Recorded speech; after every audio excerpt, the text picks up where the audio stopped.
Hi, I'm Erica Barth. I'm a master's student at the School of Forestry and Environmental Studies here. I was just curious, Professor Nolan, you said that preempting drilling in towns isn't the right solution, and I'm just curious, could you elaborate on that and also talk about how, for instance, in the New York State example, what happens to those towns in New York? Will they be able to maintain their ban if drilling goes forward in New York by the state and the governor decides to lift the moratorium? The answer to the second question is yes.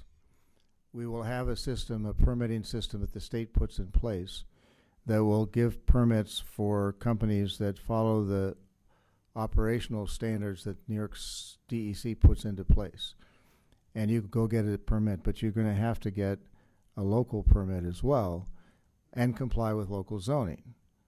And where the way we used to handle that is that we used to permit industrial operations in industrial areas.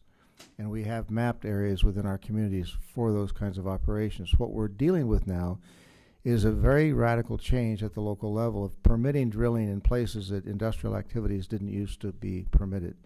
And I'm not proposing that I don't think it's a good thing for towns to prohibit fracking. I don't think that's a good idea. But B, I don't think it's a good thing to leave them out.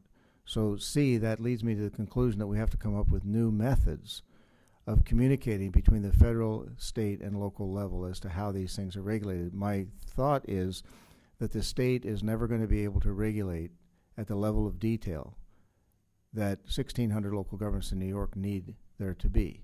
So we have to bring local intelligence, local plans, local zoning, local knowledge into the conversation somehow.